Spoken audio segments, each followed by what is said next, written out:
आज Doubtnut app download करें। Doubtnut पर अपने सभी गणित, रसायन विज्ञान, भौतिक विज्ञान और जीव विज्ञान के डाउट्स का करो सफाया।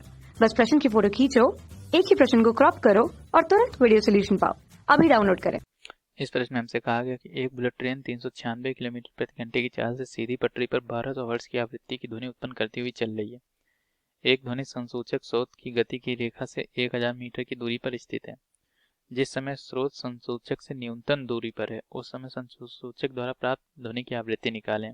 जिस समय संसूचक 1200 हर्ट्ज की आवृत्ति की ध्वनि प्राप्त करता है उस समय स्रोत एवं संसूचक के बीच की दूरी निकालें। हवा में ध्वनि की चाल जो 340 मीटर पर सेकंड दे रखी।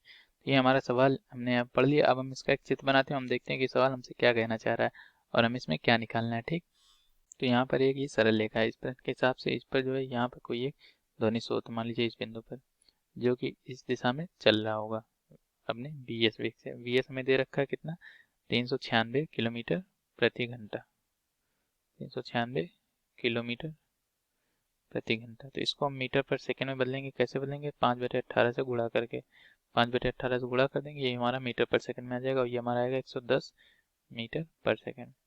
ठीक, तो और इससे कह रहा है कि यहाँ से कहीं इसी रेखा से, जिस रेखा में ये गति कर रहा है उस रेखा से 1000 मीटर की दूरी पर कोई एक हमारा ध्वनि संसूचक रखा है।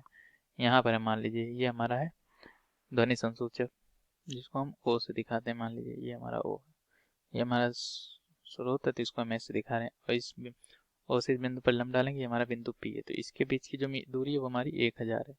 हमसे कहा गया 1000 मीटर की दूरी पर नहीं। तो हमसे ये कह रहा है कि जब जिस समय स्रोत संसूचक से न्यूनतम दूरी पर, मान लीजिए ये दूरी जो है इसकी न्यूनतम दूरी है, ठीक, डी, तो उस समय प्राप्त ध्वनि की आवृत्ति निकालें। तो हम जानते हैं ध्वनि की जो आवृत्ति होती है वो उनकी दूरी पर निर्भर नहीं करती, वो इस बात पर निर्भर करती है कि उनके मध्य सापेक्ष वेग क्या है। तो हमें बस इस दिशा में जो है हमें स्रोत का वेग इस दिशा में निकालना है। मतलब अगर ये कोण हमारा थीटा है तो हमें वी एस कॉस थीटा निकालना है। ठीक, ये हमें निकालना है। तो मान ध्वनि जो उत्पन्न हो रही होगी, ध्वनि तो हर दिशा में जा रही होगी। ठीक, तो मान लीजिए ये हमारा जो वी एस है वो इस दिशा में है, तो हम टी समय मान लेते हैं। तो टी समय में जितनी ध्वनि इस दिशा में तय करेगी और टी समय में हमारा जो स्रोत इस दिशा में कितनी ध्वनि तय करेगा हम ये लिखते हैं। ठीक, तो मान लेते हैं टी समय में, माना समय टी के लिए, ठीक, टी समय के लिए हम क्या मानते हैं, टी समय के लिए इस दिशा में ध्वनि कितनी दूरी तय करेगी, तो ध्वनि का चाल हमारा v है और गुणे टी, ये इस दिशा में ध्वनि इतनी दूरी तय करेगा और इतने ही समय में इधर जो स्रोत द्वारा तय की गई दूरी होगी वो कितनी होगी, वो वी एस गुणे टी होगी। ठीक, तो हमारा थीटा क्या हो जाएगा, कॉस थीटा जो होगा वो हमारा होता है आधार बटे कर्ण। आधार हमारा है वी एस गुणे टी और हमारा जो ध्वनि है वो है v गुणे टी। ठीक, तो अब हम यहाँ से क्या निकाल सकते हैं, यहाँ से हम कॉस थीटा का मान निकाल लेंगे, हमारा हो जाएगा वी एस बटे वी। तो यहाँ से हम देखते हैं कॉस थीटा का मान हमारा कितना आएगा, वी एस का मान हमने ऊपर निकाला 110 मीटर पर सेकेंड और वी का मान हमें दे रखा है 340 मीटर पर सेकेंड। ठीक, तो ये हमारा जो कॉस थीटा वो आ गया 11 बटे 110 बटे 340। तो ये हमारा आ गया कॉस थीटा का मान। ठीक, इसको हम ऐसे ही रहने देते हैं। अब हमें इस दिशा में स्रोत का वेग इस दिशा में चाहिए, मतलब हमें क्या चाहिए, हमें वी एस कॉस थीटा चाहिए। तो वी एस कॉस थीटा हमारा जो होगा वी एस कॉस थीटा, तो वी एस का मान हमारा कितना था, वी एस का मान हमारा 110 था और कॉस थीटा का मान 110 बटे 340। तो ये हमारा हो जाएगा 110 का स्क्वायर बटे 340। तो वी एस कॉस थीटा हमारा ये हो जाएगा। ठीक, तो हमारा जो ये वी एस कॉस थीटा आ गया। अब बस हमें क्या करना है, अब अगर हम इस चित्र को साधारण तरीके से बनाए तो हम इसको ऐसे बना सकते हैं कि हमारा जो ये स्रोत है ये हमारा जो है ये श्रोता है, या फिर वहाँ पे जो हमारा संसूचक था ये हमारा वी एस कॉस थीटा से इसकी तरफ जा रहा है, ये हमारा वी ओ जो वो स्थिर है। अब हमें बस इसकी आवृत्ति निकालनी है। तो अब हम अपना सूत्र लगा सकते हैं। सूत्र जो होगा वो हमारा एन डैश होगा बराबर N V minus V O बटे वी माइनस वी एस। ठीक, तो अब हम यहाँ से एन डैश का मान निकालना। हमारा एन किसमें कितना दिया गया था, एन हमें इसमें दिया गया 1200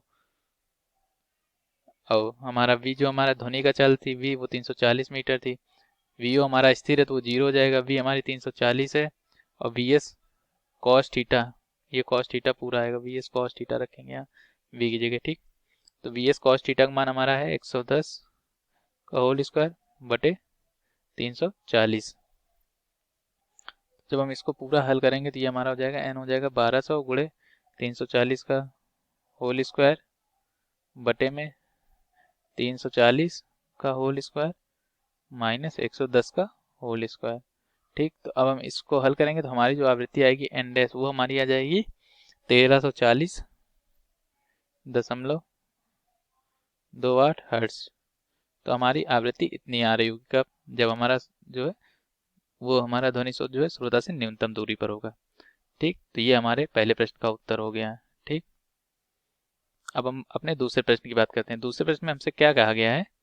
दूसरे प्रश्न में कहा गया है कि जिस समय संसूचक 1200 हर्ट्ज की आवृत्ति की ध्वनि उत्पन्न करता है उस समय स्रोत एवं संसूचक के बीच की दूरी निकालें। हवा में ध्वनि की चाल 340 मीटर पर सेकेंड है। मतलब इस प्रश्न में हमसे ये कहा गया है कि इसको जो है ये 1200 हर्ट्ज की ध्वनि उत्पन्न कर रहा है और इसको भी 1200 हर्ट्ज की ध्वनि सुनाई दे यहाँ पर, तब इनके बीच की न्यूनतम दूरी कितनी होगी? तो देखिए ऐसा मतलब इसको भी 1200 सुनाई दे रहा है, इसको भी 1200 सुनाई दे रहा है, तो इसका क्या मतलब है? इनके मध्य कोई भी डॉपलर प्रभाव नहीं हो रहा। तो डॉपलर प्रभाव तब नहीं होता है, डॉपलर प्रभाव तब नहीं होता है जब हमारे इनके मध्य सापेक्ष गति ना हो रही हो। तो सापेक्ष गति ना हो रही हो या फिर जो है ये इसके लंबवत गति कर रहा है। मतलब यदि हमारा स्रोत यहाँ पर होगा तो इसके मध्य कोई भी सापेक्ष गति, मतलब अगर स्रोत इस जगह पे बिंदु P पर, तब ये जो भी आवृत्तिक ध्वनि उत्पन्न करेगा वो सीधे इसको सुनाई देगी।